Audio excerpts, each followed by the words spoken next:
One of the most confusing yet critical times in a retiree's life is when they hit that magic age of 70 and a half. When you reach that age, basically the IRS says, hey, your free ride is over. It's time to start paying your taxes on your IRAs, 401ks, 457 plans, or thrift savings plans, or any other tax-deferred accounts except for Roth IRAs.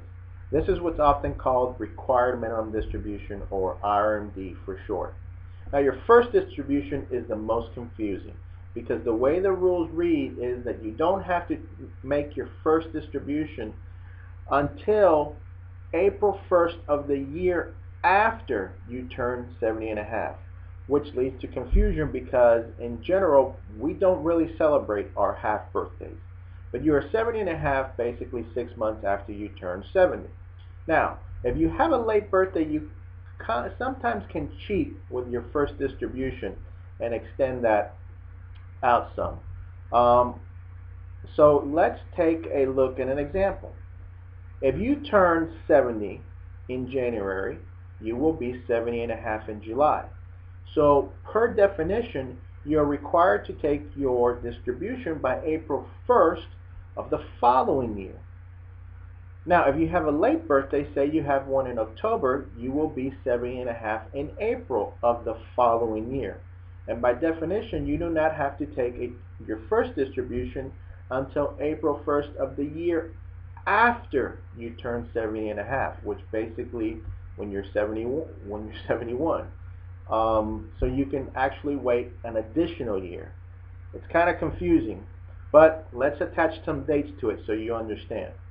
If you turn 70 in October of 2013, then you turn 70 and a half in April of 2014. So you must make your first distribution by April 1st of 2015. So you see how you kind of cheat by adding another year. Now, another confusing part of the equation is this. If you wait till that April 1st deadline, you must take two distributions that year. You must take the distribution for the year prior to April 1st, and you must take the distribution for that year. So, again, often confusing. But it doesn't really have to be. Because except for rare circumstances, what I often recommend is that once you turn 70 and a half, you must make sure to take that distribution and then follow it up every year by December 31st, and you know what? You'll be okay. Now, how much you take is based on the formula and chart that's published by the IRS. Basically, they will take your prior year's account balance, all of your IRAs, 401ks, 403bs, thrift savings plans, not your Roth IRAs, on December 31st and divide it by a factor and your age. Now, should you calculate it? Please try not to. Absolutely not. Let the financial institution, your accountant, or your financial advisor do it.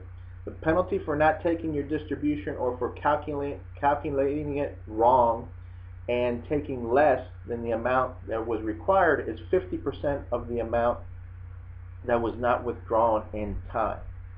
Now, for the sake of time, this is only kind of a broad basics of RMDs.